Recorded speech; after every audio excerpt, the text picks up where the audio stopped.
lecture by reflecting on the confession. Okay? It's very important. Let me very quickly try to situate the entire thing. In what preceded, he already sketched, this new regime of surveillance, control, power, and so on and so on, of which he said it was a general one. All right? So it's no longer based on spectacular sanctioning of transgression. No, it is basically organized around the micro-control of risk of transgression. And so the crime has to be prevented, the crime has to be read in the individual. Okay? And so here was that idea of generalizability. We need to, or at least we gradually move into a new system in which all of us, from the day we are born, and in later work you will actually say, even long before we are born, all right, has to be, how should I say, made.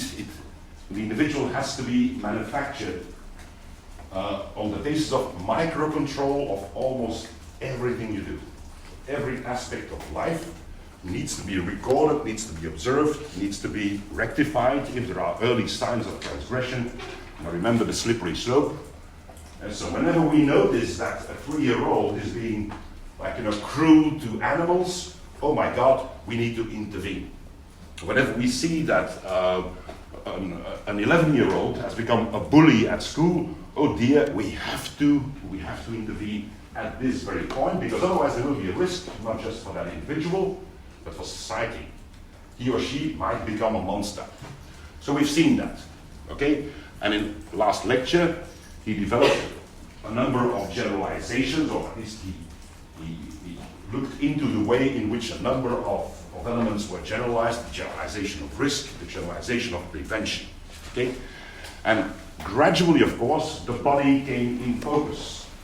So we went through the instincts, so we have seen that at a given moment, in order to explain the inexplicable, the motiveless crime, there was the invention of the instincts. All of us have instincts, okay, and these instincts are pre-rational, so they are in our structure but not in our brain. At least, we don't think when we have instincts. It's the reduction of humanity to basically a sort of animal state, right? And all of us have that. And so the big thing is we have to control these instincts. Now these instincts can be read through the body, all right? And hence, the importance of moderation. So you have to be normal, you have to be moderate, never extreme. And how can we know that? Well, just by looking at you. Do you look normal, or do you look abnormal, or do you look extreme? Are you, in the way in which you show yourself to others, are you somebody who falls within the range of normalcy, let's say? Or are you somebody of whom we say, oh my gosh, he or she is very, very different, and so I don't really know how to fit him or her into the boxes that I have in mind. Okay? The readability of the body, very important notion. Right? And of course, also the essence of the assignment that you have. We're going to read bodies. And so it is all about morphing bodies, morphing presentations of bodies, so that notion of the readability of the body is very important. And now, here in this chapter, he comes with a new surprise. And again, the background is almost everything we already said. So the body is the locus of instincts, and the body and instincts, if you combine these two, you have sexuality. He already mentioned a long time ago the problem of masturbation, right?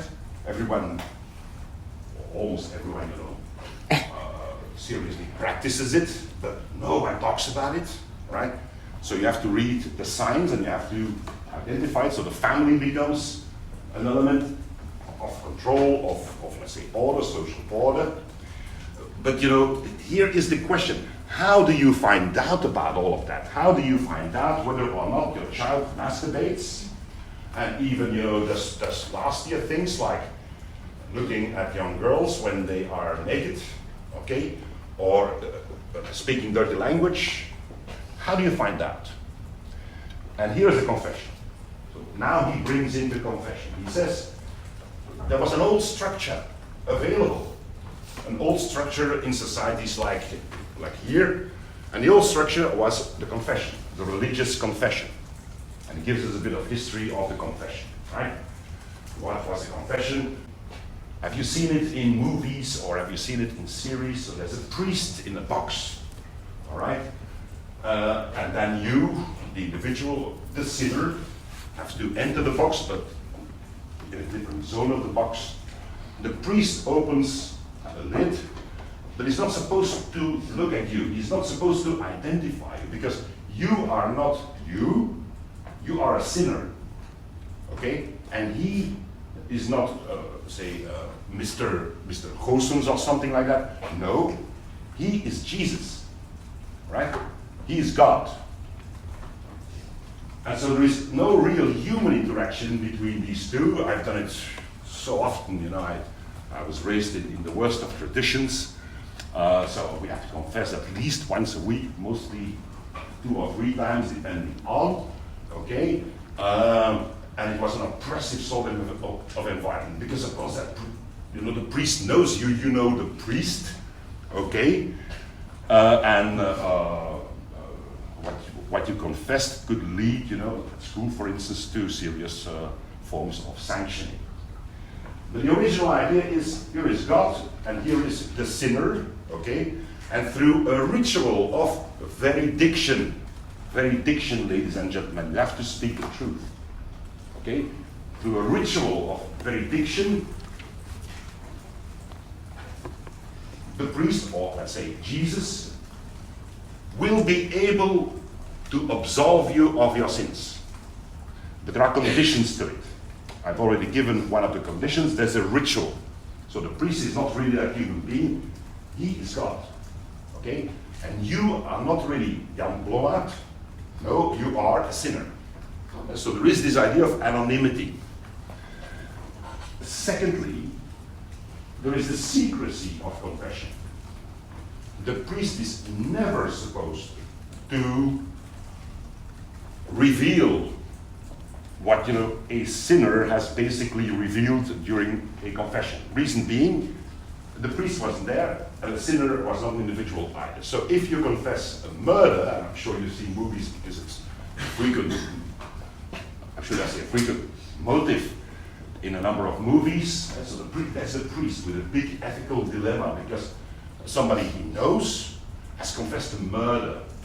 And of course that murder remains unsolved. The priest is the only one, but the priest is never supposed to reveal the secrecy of the booth. All right? You're not supposed to do that. So that's the second condition. The third condition is an organization of truth. Okay? So you enter the confession with a set of rules, serious rules. So there is a ritual like, so the lid is opened, you get a blessing from the priest.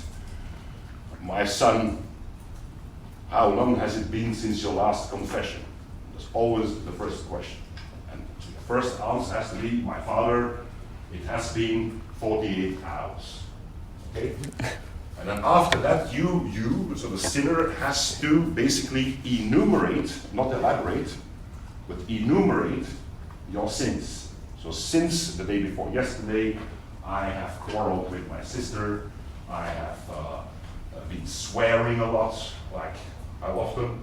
14 times. I've said no to my mom twice, and I have had impure thoughts. Okay? I have had impure thoughts. And a priest is never supposed to say, which precise impure thoughts, my son? We actually had one who did that. So we could get that guy just, well, very, very excited by just narrating, you know, what we knew exactly how to exploit his weaknesses. Which particular erotic thoughts did you have, my son? Please tell me. Right? But he is actually not supposed to do that. So there's an enumeration of sins, and you have to speak the truth, because lying is a sin as well. All right, and lying during confession is actually a heavier sin than just lying. Okay, you're not supposed to lie to a priest. All right, and it's only under these conditions that God will be able to absolve you of your sins. That's a confession. But so that was an old structure. It was available in Western societies. It was there. Okay. Now what he describes here in this particular chapter is the generalization of confession. So the confession, or at least the essential structure of the confession, all right, basically becomes the mode of control in society. And so he describes the genesis of a number of genres of confession, or of, let's say, benediction, okay? And all of them have these criteria, right? The old criteria of the religious confession. We are entirely used to them. For instance, when you talk to the police, you're not supposed to lie, all right? But then the police as well is not individual, all right? That's the law, okay? Secondly, there are criteria, or at least there is a ritual for that. And so again, it needs to be written down, all right? And a number of other criteria as well, like it needs to be done in the context of an official hearing. There needs to be procedural correctness about it. For instance, they cannot arrest you without charges and so on. There are all sorts of conditions. And also, what you have revealed there remains a secret, so that police officer is not supposed to run out, to the press and say, hey, guess what he just said? No, that's not how it works. And so you see, little by little, the creation of a number of jobs in society, a number of very important functions in society, and all these jobs have one basic function, and that is the collection of the truth, the organization of all sorts of different forms of confessions. Now we do it, I've already given the example of the police, but with a doctor, okay? When we go to the doctor, we're also supposed to speak the truth there. Why else would we go to the doctor, okay? And again, the doctor needs to be a doctor, all right? So not just your aunt. He or she needs to be a doctor. Next, there's a secrecy. The doctor, again, is not supposed to reveal your medical history or your medical narrative to anybody. Okay? No, absolute secrecy. There are lawyers. So if you have a lawyer, there's a very important sort of duty of secrecy. A lawyer is never supposed to reveal the interactions he or she had with a client. And again, it needs to be a lawyer. So specific functions, now of course, the psychiatric treatment, but also if you look around here, in an institution like ours, the so-called, the English function, vertrouwenspersoon. And so whenever there are incidents, conflicts, or whatever, you have access to people here, the ombudsman as well, right? And what you say there is secret, right? So it becomes recorded and it becomes a case, right? So all sorts of jobs, all sorts of little niches in society where we are supposed to speak the truth, okay, but under very strict conditions. Very, very strict conditions. Okay, so you begin to get the organization of truth in society. We have to speak the truth. And we have to do that. But not everywhere, not with everybody, and not on any, how should I say, subject, okay? But whenever we find ourselves in the presence of one of these new functions, we have to speak the truth. Okay? Those of you who have recently traveled to the United States, there's a lot of documentation you need to fill out, before you can actually travel. And at the very end, so before you sign, right, there's that statement, something like, I declare that all the information given here is truthful. Okay? So I have no weapons in my bag. I have never been a member of IS. I've never been a member in the old days of a socialist or communist movement. Okay? So you have to sign that. And here's the thing. If you lie, all right, within one of these little niches in society, if you lie, it is always more serious than when you lie to your mom. Well, that's bad as well, you should not do. Well, let me be very, very clear. I'm not saying that you can lie, okay? But you can lie to me, and you can get away with it. But you cannot lie to a police officer, because if he or she finds out, there is serious, serious trouble. The same with your lawyer, okay? If your lawyer says, no, if you say to your lawyer, I'm innocent, and afterwards there is evidence, indicating that you were guilty, all right? That's a serious flaw of the relationship between lawyer and client, right? So you have to say the truth. And now we go to page 170 in the book, right? If you look it up, because I will ask you to mark something. So the principle of the confession, I think, is now clear. We have a more or less precise idea of what Foucault means by the confession. So the confession, this old structure, basically generates lots and lots of new genres and environments, institutional environments of prediction. So places where we have to speak the truth. Now we go to a very important page in the book, 170. And halfway, basically everything on that page is very important, but we're going to start with today, so let's say 1/3 in the page. Today, on one side, we have a series of institutional practices for the confession of sexuality, psychiatry, etc. Okay? And then all the way down, all right, that very paragraph, we have then a figure in which the ritualization of confession as a sort of negative, all right, in advertising, in an industry, and so on and so on. So here we see a very important phenomenon, all right? Sexuality, which is the essence for confession, so your body, your instincts, your intentions, your uncontrollable, irrational desires, okay? All right? We got a huge market for that. There's a huge market for sexuality out there, okay? Starting, of course, with very rough and heavy pornography, but all the way, to lifestyle magazines and, the way in which we speak about relationships, but there are now also dating sites and so on. So we got a huge machinery for engaging with sexuality, but when we need to speak about sexuality, we have to do it in the format of the confession. Okay? So our real sexuality remains a secret, and it can only be revealed in the context of this organized form of,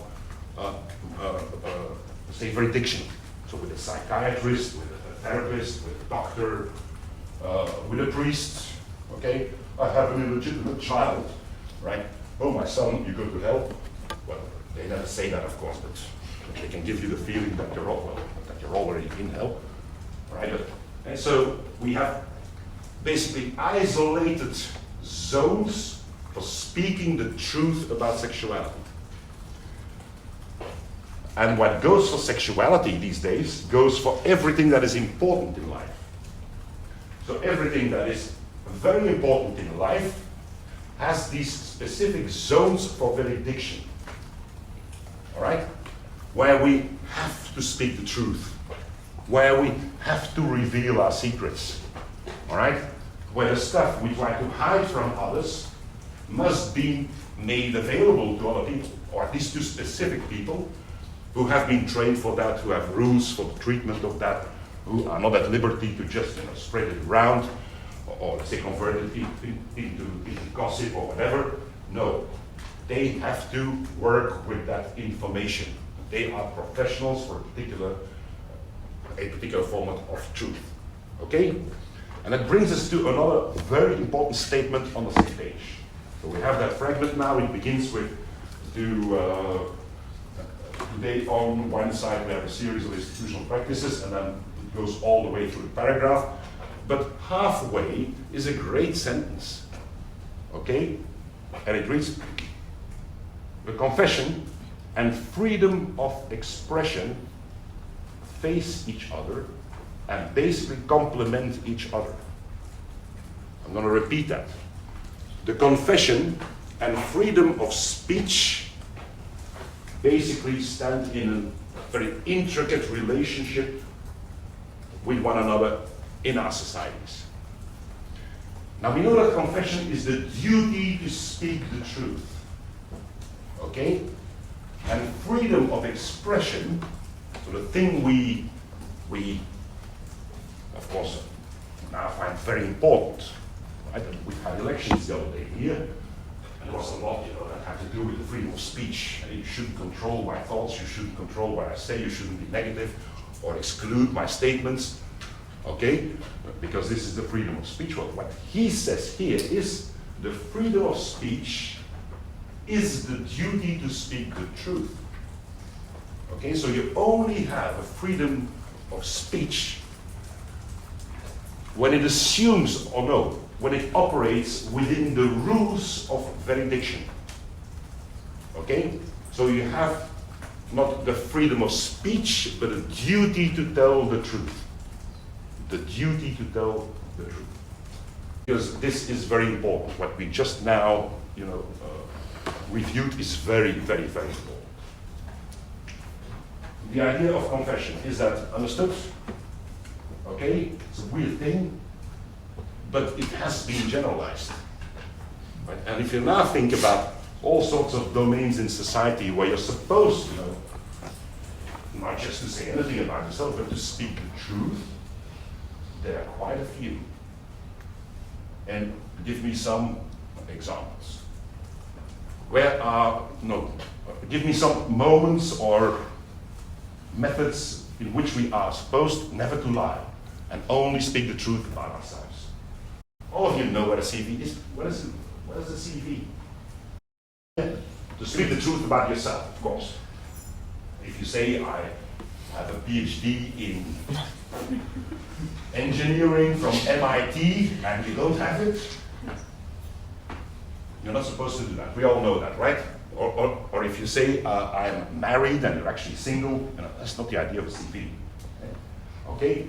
So the CV is a very dictional genre and a very important one. Who of you is on LinkedIn? What do you guys do on LinkedIn? So what we have there is a community of valediction, right? Because others will or will not endorse you.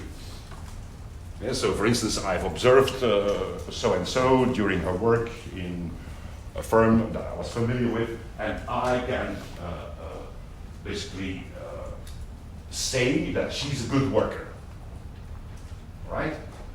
Those are witness statements about you, okay? And they're supposed to strengthen the truth of what you claim in the way of basic facts, all right? So this is a very dictional environment. But you said a CV is for speaking the truth. I entirely agree. Now imagine that you fancy somebody, a young man, very attractive, smart. He's got it all. And you want to date with that person, okay? And yes, you get your date. Say, let's go to a place where we can have a drink together. And imagine that young man, during that date, hands you his CV and says, it's all there. Everything you need to know about me is there. Would you go on dating that young man? Did he lie? The CV is the truth about you. We have to elaborate that it's not socially normal. You have that feeling as well. So if a young man gives you a CV and says, well, everything you need to know about me, or my LinkedIn page, it's all there. You don't need to ask me any questions, just read my CV carefully and you know what. So, what is it about the truth? Did he lie in that CV?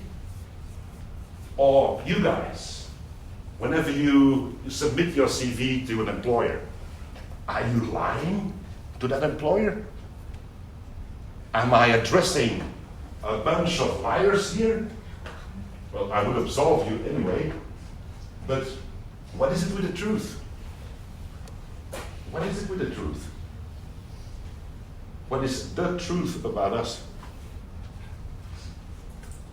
I think the answer is the social environments in which we produce a particular truth. Okay? We have multiple versions of the truth about ourselves. None of them are complete. Okay? Reason being that we don't live our lives in just one domain in society. All right?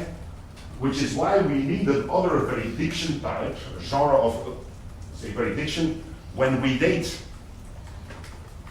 There needs to be another version of ourselves. When we want to, say, to become friends with somebody, or to fall in love with somebody, than when we want to employ that person. Okay? And exams are also a form of veridiction. Okay? There too, you're not supposed to, or at least you're supposed to reveal something essential about yourself, you know, that you're smart and that you've studied really hard for this course and so on and so on. But then again, it's just a small aspect of you that is made veridictional. Okay? And here's the important message. Our society, you know, this is the message from the chapter. Our society is replete with zones of veridiction, okay? But they're all different. All of them are different. And in each of these particular zones, we have to produce the truth about ourselves, but in highly specific ways. And that's why a CV is not a good instrument for dating. All right? And also vice versa, the stuff you put on the dating site is not the stuff you put in your CV. Usually. All right? Usually. So different versions of the truth, okay? And we need to be very, very careful, all right? And we need to work really hard in order to get these different versions of the truth together. And being integrated, if you wish, in a society, being a successful member of a society, means that you are able to speak the truth about yourself in a variety of different ways. Okay? Reason, we need these different ways in order to function in these very different zones in society. Now, if you think about the panopticon, right? This is the real panopticon. Now, Foucault wrote about this long before there was an internet, and you know, at the day when even it wasn't even you know, the word mobile phone wasn't even invented, but you had these phones in cars, and they were real gadgets, like they were wireless phones, huge, big things, you know, like walkie-talkies. So that was the world of technology in which he described this. And it's only now that we see the full implementation of that through electronic surveillance, because that's what it's about. So when, or at least you are being monitored by someone you don't see, all right? But he or she can see you and a lot about you. Well, let's say, most of what you do in social interaction, okay, has become visible. And the idea of the panopticon, as all of you have now explored, is not, or at least, you know, the effectiveness of the panopticon is driven not by the real sanction, okay, but it's about the idea that you might be sanctionable, okay, and that you begin to regulate your own behavior.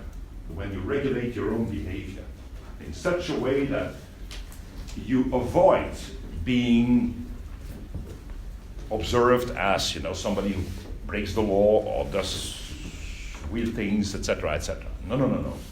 You basically incorporate the idea of surveillance, of being observed, and it starts controlling your own behavior. There is an awareness of being observed, and of being observable, and as a consequence of at any moment being identified as doing something wrong. Okay? That's the effectiveness of these panoptic laws. And they're all driven, let's say, by this logic that we've already explored, the idea that you have to start from the exception, and you make the exception the rule. So you develop laws that are based on a worst, let's say, individual. Okay? The highest risk individual then becomes the rule for all of us. A number of you must have read about the Facebook data leak scandal. What happened was that a private corporation bought, let's say, advertisements on Facebook. Now, the advertisements were basically an app that you install, and the app was about a little exam. So a number of questions you had to fill out, and it gave you a profile. Now, all of you have already done that sort of thing because it's very, very widespread. And these relatively, how should I say, innocent-looking little things on social media, like by doing these little interrogations, so you give all sorts of information. Now, what happened was that this particular app not just drew all the information about what you had ever done on Facebook, but not only yours, but also everyone in your network. And in that sense, or in that way, they got huge amounts of data about approximately 15 million individuals. And these data were then, let's say, converted into individualized, let's say, advertisements, political advertisements, okay? And they have influenced Brexit, and they have influenced the American elections. Right, so this is the scandal. And it's all about exactly the same thing. Okay? It is all about the way in which we handle data about ourselves. And in many ways, I have to be more explicit, it is about how we ourselves have become panoptic. We have incorporated this entire idea of handling our own data and our own behavior. So we have become our own panopticon. And that's the story of social media. You see the big transition in Foucault's work in these two chapters. So last week's chapter and the one we have here. Last week he initiated it basically by the elements that I identified. So recall the family, the shrinking of the world to smaller units. So the unit of control now is the family. And now he moves to an entirely different thing, the confession. The confession. And it is on the basis of the confession, so a weird way, basically, that we now enter into, well, at least, that we enter very deeply into the world of social media. Okay? Because here is where we shall see how we ourselves basically are panoptic. Okay? So this is a very important chapter, not just in this book, but also in the entire oeuvre of Michel Foucault. Because here is the way in which he explicitly thematizes the truth. Okay, so the confession is about the truth. So we get into the world of social media through a weird sort of detour, namely the confession in the 18th and also the 19th century. But we need to broaden it a bit. Okay? Wherever we go, it's a very important concept. The truth. You have to speak the truth. Okay? These modes of, to what he calls prediction, are constrained, in other words. Okay? So there are rules for doing it. And in our language, for instance, languages, we have several expressions or modes of using language, that are explicitly made in order to flag the truth. For instance, when you take an oath, I swear on my mother's grave, I swear on the heads of my children. Swearing, or at least making an oath, is a genre of the truth. So whenever you say that, you actually insist that what you are saying is the truth. Okay? And there are all sorts of other expressions like let me tell you. So if you think about how we speak to each other, we use expressions like that a lot, and they are modes of valediction. Okay? And so the confession is one of them. Or at least you could see all modes of, say, prediction as modes of making a confession. So all sorts of expressions that we have and that we widely use and very frequently use in order to mark the truth. Now what I'm saying is the truth. Okay? It's a very important thing. But those are constraints, or at least those are instruments that inform us about how speaking the truth has to be marked. So it has to be done in a particular way. And we have ways for that. All right? Whenever you speak the truth also, it has effects. It has effects. So usually, when somebody says, no, imagine that somebody starts an utterance with, let me tell you something, all right? You know that it's going to be serious, all right? So you know that what follows is going to be a thing that has effects, a very serious item. So it has effects on the relationship that you have with others. It has effects on the individual. Like, okay, imagine that somebody says, "I did not smoke I did not smoke in the bathroom, I swear," but you actually smell the tobacco. Okay, then we basically attribute an identity to that person, and the identity is you are a liar. And that's an identity. That's an identity most of us don't want. Okay? You are a liar. So it has effects on the individual and on the relationships of that individual. It also has effects on the situation. For instance, it can seriously dramatize the situation. For instance, when you move from a joke to a serious line. Okay? All right? So like, you're making a joke about a blind person, and the response to that joke is, "That's not a joke, my mom is blind." Okay? A statement of truth, right? It redefines the situation from a happy one, an engaging or amusing one, to something that's really very serious. Okay? That has effects on society as well, in the sense that we want to hear the truth. And we also expect the truth to be the basis of governance. We don't want to be ruled by liars. Okay? The government, they have to speak the truth to us. If they don't, we basically make them go. And what Foucault does is, he emphasizes how that item, the truth, is controlled by strict rules of expression. Think about what happened in the context of Brexit.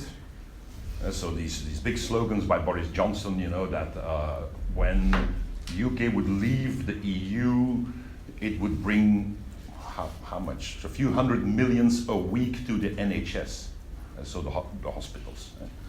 Of course, that was a lie. It was a lie, and then of course being exposed as a liar has these implications, because the truth has a number of dimensions that we attach to it. For instance, moral dimensions. Speaking the truth is good, lying is not good. Okay? But also one of the things, for instance, if you think about the political field, it is about I speak the truth, and very often that goes against the current. Okay? So I am not a coward. I'm actually brave. And so speaking the truth is considered to be brave. So it has all these good moral dimensions, you know, that we strongly attach to it. And as a consequence, if you violate it, like politicians, they are exposed as immoral, morally basically condemned. Another thing is there's a risk to the truth, because it may alienate your friends. Your friends may start hating you. You may be seen as abnormal, as marginal, as radical, etc., etc., etc. As an intellectual, you know, one is used to that sort of thing. Thirdly, also, it is an effectful thing. It has effects on the local situation, and in that sense, it is political. All right? So the truth has all sorts of political dimensions, mainly in the way in which it affects a particular situation. It can basically change an entire situation, right? And it affects reality. For instance, the way in which these little bits of information about the data breach of Facebook were now brought into the open, basically also exposing the entire operation as a fraud and as a liar. So Facebook lies to us, all right, has an effect on reality. For instance, on the prices of the stock of the company. Right? So they drop.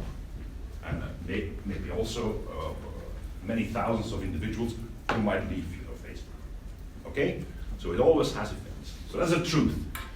And here, once again, we have to express it in a particular way. So the truth, or at least that notion, has nothing absolute. All right?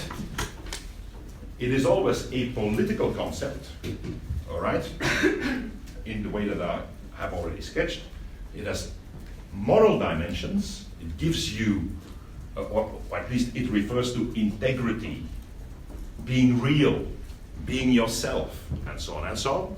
And also it gives you an identity, an honest person, a reliable person, a truthful, a loyal person, and so on and so on, as opposed to a traitor, a liar, what have you. Eh? And another thing he emphasizes is it's not enough to speak the truth, you have to lead a true life. So in other words, when you speak the truth, the things you say also have to reflect how you live. Now note that very, very carefully. So it's not only about, say, communicating things, it is about being the truth. All right? Being true. Being true. Slight conversion now. Being yourself. Underscore that 3 times. Being yourself.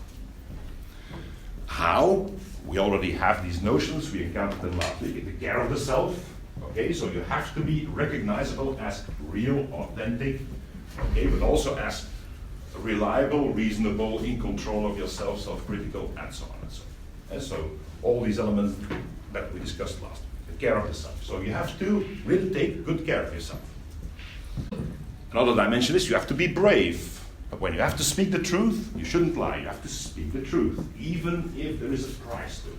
And so even if that means, that others won't like you, no, you are a good person, and so you will speak the truth. You have to speak out, you have to demonstrate the truth. And now finally, you don't have to only think about yourself when you speak the truth. Whenever you speak the truth, you have to think about all the others, about society.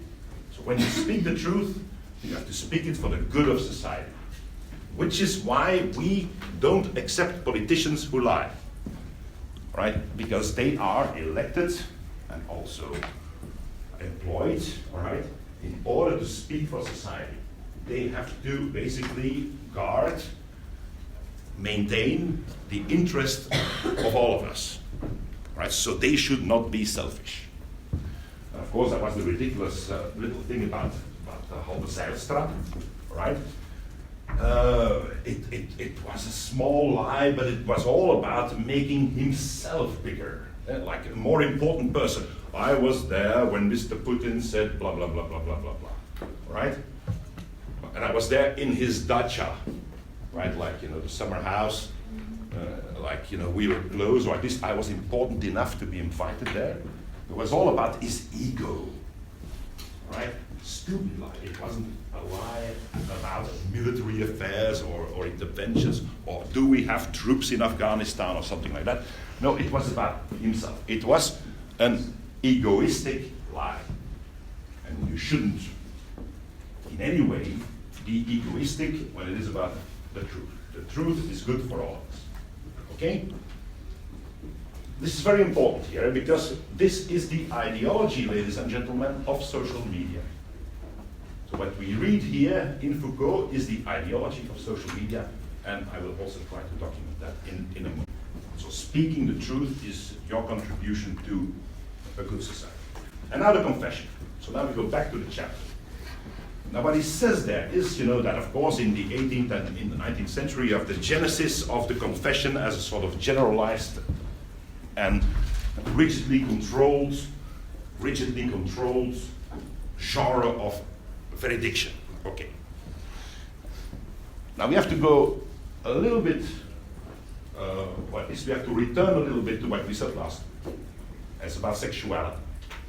So last week, of course, we saw that around sexuality, all these big issues of control and restriction and organization of society were being, say, centered. Okay, they basically convened onto sexuality. And he made a remark there that I have not mentioned last week because it's more useful here. And the remark was that sexuality basically became secret knowledge. Okay? So all of us know about it, all of us practice it, okay? But we're not supposed to just openly speak about it. It has to be controlled. It's a little bit of, you know, we don't really speak about it publicly. It is a thing about ourselves, okay? And here's where confession comes in. It's secret knowledge, and that secret knowledge has to be opened, so to speak, by an expert or a number of experts. With whom do you talk about your sexuality? You talk about your sexuality, of course, with your partner. But when there is an issue, you go to the doctor, you go to the psychologist, you go to the priest, and you confess. In each of the three cases, you are supposed to confess. So when the doctor asks you something, how often do you do it per week? You're supposed to speak the truth, okay? And not relate your fantasies, okay? Or your desires. No, it has to be the truth. And how do you do it? Again, you're supposed to speak the truth. I'm sure that a number of you have already been in that unpleasant situation with the doctor, that you need to narrate things that you rather secret knowledge. So what's so strange about it, what's so difficult about speaking about it, is the fact that it's a secret knowledge. And you can only speak about it with experts, and when you speak with experts, you have to only speak the truth. Now, whenever we say that knowledge is, let's say, secret, the boundaries of it are always battlefields. So in other words, there will always be a struggle about whether or not it should remain secret. Now think about the so-called sexual revolution in the late 60s, which was all about being explicit about sexuality. So like showing your body, but also talking about sex and having it with multiple people, even, you know, outside of marriage, so outside your family. Okay? Now, that was considered very shocking. Okay? But yet it also marked a political environment in which those were the issues, right? And your political identity was derived from your basic, let's say, your views on sexuality, the way in which you handle it. And it's the same there. So you would have a lot of information, or at least a lot of movement, that in many ways tries to change these barriers, or lift them, or make little holes into them. But it's never easy. A lot of what we have seen and have around us, of course, on social media is visual. All right? And it is about the body. It is about how you look. So when you said that you usually pull a funny face, it's your body. And so it is about showing a particular aspect of the body you are. And here, of course, is the readable body that we encountered last week. So we show our how we look in order to narrate something about how we are. Okay, over and over and over again. So here is the readable body. Eh? And again, we invest a lot of work, let's say, in order to do that. So we want to look in a particular way, even when we take it, or especially, I would say, whenever we make a selfie, it has to be a particular one, okay? It has to do with how we want the others to see us. All of this, in a nutshell, is about the confession, all right? how whenever we use our social media, and we do use it a lot, we can read it as confessions. It is how we want the others to see us as real. So how we want to be real in the eyes of others. Okay? And that's what I call a social truth. A little bit of the truth, or a version of it that has been made in view of a particular audience and a particular set of advocacies. But it's always about the confession.